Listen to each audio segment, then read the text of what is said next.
Olá, sejam bem-vindos.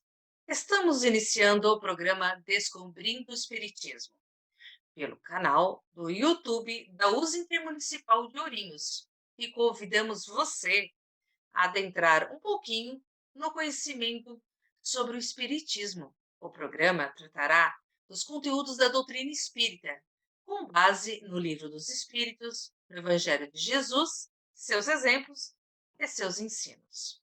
A USA Intermunicipal de Ourinhos, órgão da União das Sociedades Espíritas do Estado de São Paulo, é responsável pela condução deste programa. E hoje falaremos sobre a família à luz da reencarnação, no capítulo 14 do Evangelho segundo o Espiritismo. Honrai a vosso pai e a vossa mãe. Eu, Luciana Strauss, convido Maria Aparecida Casagrande, colaboradora do Movimento Espírita em nossa cidade. Cidinha, seja bem-vinda. Obrigada, Luciana. Uma alegria estar novamente contigo. Cidinha, vai a nossa primeira questão aí, o nosso primeiro questionamento. O que é a família espiritual? Todos nós somos espíritos criados por Deus, estejamos encarnados ou não. Então, somos todos irmãos.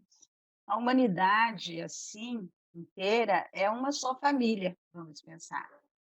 Mas é no espaço que os espíritos, eles formam grupos ou famílias. Quando eles se entrelaçam pela afeição, quando tem uma simpatia, quando tem semelhança das suas inclinações, então eles se agrupam ou formam grupos ou famílias. E eles são felizes por se encontrarem juntos, igual nós, quando a gente gosta, né, das pessoas, tem o nosso grupo familiar, que a gente fica feliz de estar junto. E eles se buscam, então, uns aos outros lá no mundo espiritual. A encarnação, ela apenas momentaneamente e parcialmente que separa esses espíritos que têm essa afinidade, que se gostam. Porquanto se uns encarnam e outros não, nem por isso eles deixam de estar unidos pelo pensamento. Eles nunca se esquecem. Os que se conservam livres, que ficam lá no mundo espiritual, velam por aqueles que se acham no cativeiro, pelos que estão encarnados. Então, os mais adiantados, os espíritos mais adiantados, eles se esforçam por fazer que os retardatários eles progridam, que eles tentam ajudar. E ao regressar, então, quando eles se regressam à espiritualidade novamente, se reúnem como amigos que voltam de uma viagem. Né? A gente tem prazer quando a gente reencontra amigos depois de muito tempo distantes, né? A mesma coisa.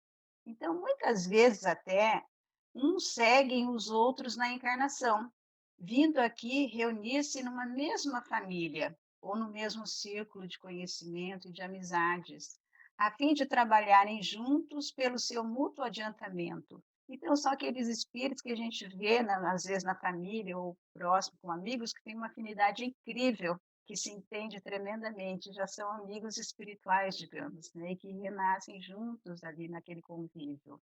Então, como vemos, a verdadeira família é a família espiritual, em que os espíritos estão ligados pelas afinidades antes, durante e depois das encarnações.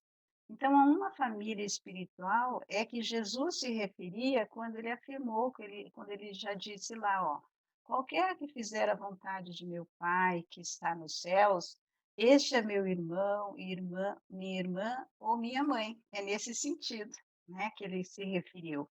Então, se nós também queremos participar, pertencer à família espiritual de Jesus, que a gente procure obedecer às leis divinas como Jesus faz, para que a gente possa ir crescendo e se aproximar, e um dia, quem sabe, participaremos dessa família, né, com o nosso mestre. E o que é a família corporal? Então, a família, quando nós reencarnamos na Terra, formamos uma família corporal. É a família consanguínea e de parentesco. Né? Nessa família, nós poderíamos ter alguns elementos que também sejam da nossa família espiritual, aquilo que eu já falei. Né? A gente pode ter os afins também que renasceram conosco.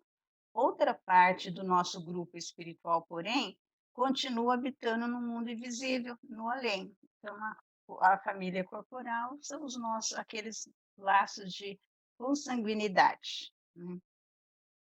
Com a reencarnação, a parentela aumentará indefinitivamente? Quando a gente pensa nisso, né, se nós reencarnamos tantas vezes, nossa, quantos parentes nós vamos ter, né? Então, e alguns ficam receosos disso, né, com esse monte de gente.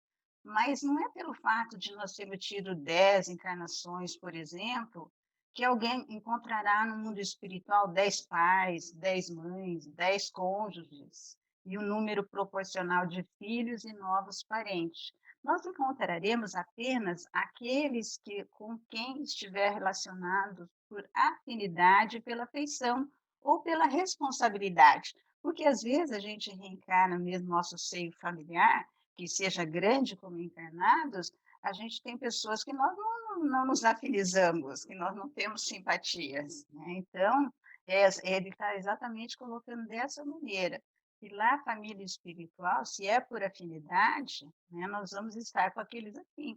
E vamos pensar assim, às vezes a gente vê casais que não se dão de jeito nenhum, que não tem marido e mulher, ou pai e filho que não tem afinidade, não é assim? Tem o seu porquê, lógico. Mas no retorno, né, lá na espiritualidade, quase que sim, nem todos haveremos de ficar juntos, seriam mais aqueles mesmos afins.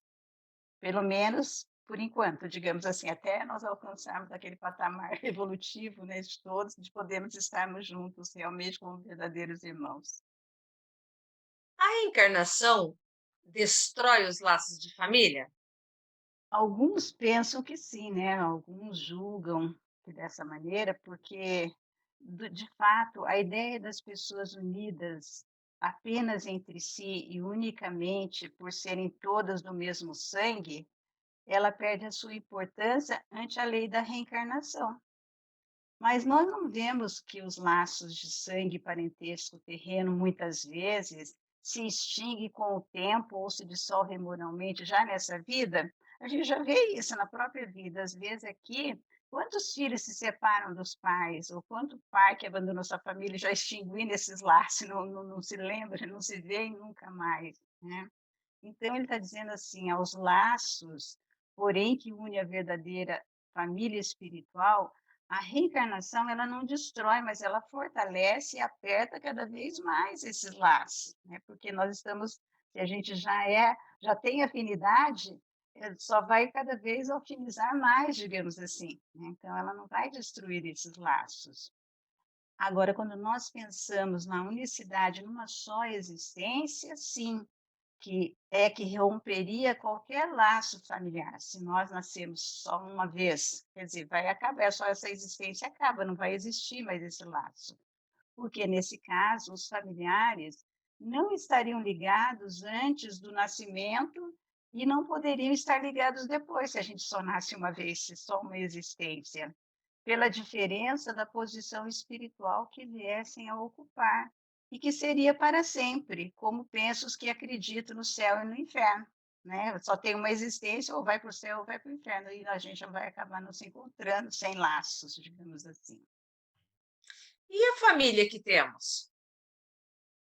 A família que nós temos, né, porque muitos de nós, às vezes, a gente pensa assim: "Ah, eu não sei por que que eu nasci nessa família", muitos reclamam, né?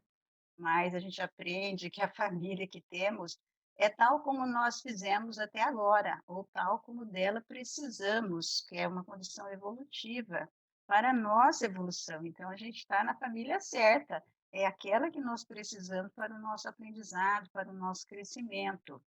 Então, na família, nela, há um variado tipo de pessoas que são afins ou não conosco. A gente vê isso nas famílias, né? Nem todos os seus integrantes têm afinidade, às vezes tem até antipatia entre eles. E foi formada em função de nossas expiações, da nossa necessidade de aprendizado, ou ainda do nosso desejo de realizarmos boas obras. Então, é aquela que a gente precisava, que a gente escolheu ou que às vezes fomos colocados pela nossa necessidade de aprender e de crescer. Então, Cidinha, quem são nossos familiares? E quais são os motivos da ligação conosco? Bom, quando a gente pensa assim, eu tenho algumas formas de colocar aqui que fica para a gente entender melhor. Então, os nossos familiares, eles são pessoas com as quais nós combinamos bem. Quando nós nos encontramos com pessoas assim na nossa família, qual o motivo da ligação dela conosco? É afinidade, né? Nós temos um entendimento, mas também podemos encontrar no seio da família pessoas bem diferentes de nós, que testam as nossas virtudes, a nossa capacidade de entendimento, ou nos ensinam aspectos diferentes da vida. Encontramos esse tipo também dentro do seio familiar. Então, qual o motivo dessas pessoas estarem ligadas conosco na família? Porque nós precisamos passar por provas, né, quando nós somos testados, é uma prova, e o aprendizado, quando elas colocam aspectos totalmente diferentes, que às vezes a gente tem dificuldade de aceitar, de entendimento, mas estamos ali para aprender, né, naquele momento.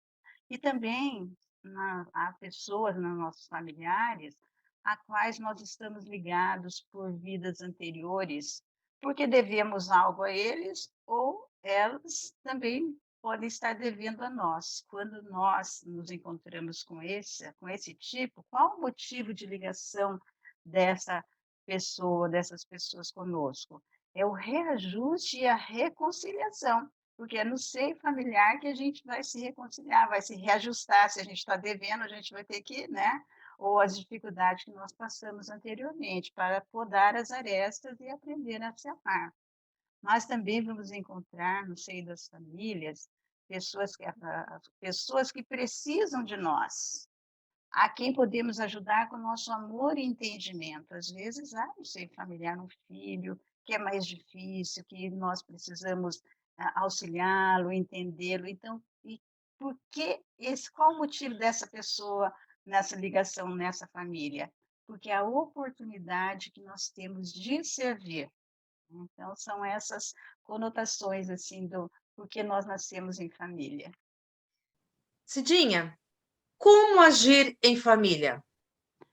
Nós temos que refletir alguns pontos que são importantes, né? Como a gente vai agir lá dentro do seio familiar. Então, o primeiro ponto que a gente tem que pensar é que ninguém possui sem razão esse ou aquele laço de parentesco, alguma coisa, né? Porque de vez que o acaso não existe nas obras da criação. Então, nos elos da consanguinidade, nesses elos de sangue, nós vamos reaviver o convívio com todos aqueles que nos associaram ao destino, pelos vínculos do bem ou do mal, através das portas benditas da reencarnação. É Emmanuel que nos ensina isso. Então, nós vamos retomar, né? Como a gente está falando ali, precisamos renascer juntos, seja pelo vínculo do bem ou do mal, para que a gente possa ir crescendo, evoluindo. Então, na família, pois além das funções terrenas da família, né, que o conhecimento humano já identificou e valoriza, o espírita vê muito mais, porque a família é um lugar onde nós nos agregamos, é um lugar de uma sociedade onde nós aprendemos a conviver em sociedade. Tem inúmeras razões, né? O conhecimento humano já identificou isso, mas o espírita ainda tem que ver além disso também, ó, que há uma ligação maior que a simples necessidade ou dependências materiais, né? Porque no seio familiar, o pai e a mãe que vão suprir, né, o processo da educação material, mas para nós espíritas nós sabemos que quase que sempre, além disso tudo, é a oportunidade de crescimento, nós, ou de serviço para todos nós, né, que estamos envolvidos. Então, uma finalidade transcendente, não somente o objetivo de uma existência, né? A família, na realidade, não é só para agora, ela é além, porque é o processo da evolução, é a oportunidade do renascimento do espírito no corpo carnal, para que ele possa ir se aperfeiçoando. Então, para essa realização espiritual em família, nós devemos nos revestir de paciência, de amor, de compreensão, devotamento, bom ânimo e humildade. Olha quanta coisa, e é isso mesmo, seja pai, seja mãe, seja filho, se nós nos utilizarmos disso aqui, ó, a gente tem dificuldade de vencer a luta doméstica, né, porque é necessário tudo isso, né, alguém cede aqui, outro cede ali, um tem paciência ali, outro tem devotamento, outro abaixa a bola, digamos assim, né, e para que a gente possa caminhar e aprender. Então, no mundo, o Emmanuel ainda nos ensina, o lar é a primeira escola de reabilitação e do reajuste. Então, olha, reabilitação, gente, significa que somos devedores, né? Que precisamos nos reabilitar e nos reajustar para nós aprendermos a amar, desenvolver o amor. Mas se alguém não tem cuidado dos seus e principalmente da sua família, negou a sua fé. Paulo já disse isso lá na primeira epístola de Timóteo, né? Porque a gente precisa ter cuidado, é uma coisa inerente no seio familiar. Então, o teu lar é o ponto bendito do universo em que te é possível exercer todas as formas de abnegação a benefício dos outros e de ti mesmo perante Deus. Pensa nisso e o amor te iluminará.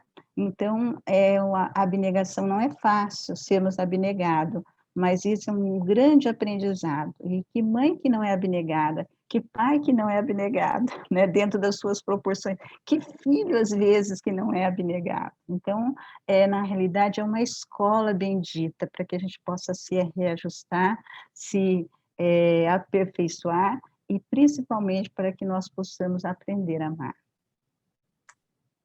Chegamos ao encerramento do programa Descobrindo o Espiritismo. Muito obrigada, Cidinha, por aceitar o convite de compartilhar os conhecimentos espírita conosco. Foi um prazer estar contigo. Obrigada, Luciana. O prazer foi meu. Nos despedimos desejando que as bênçãos do Senhor permaneçam em todos os corações, que a paz de Jesus esteja conosco hoje e sempre. Foi um privilégio estar em sua companhia. Até o próximo programa. Se você gostou, curta e compartilhe.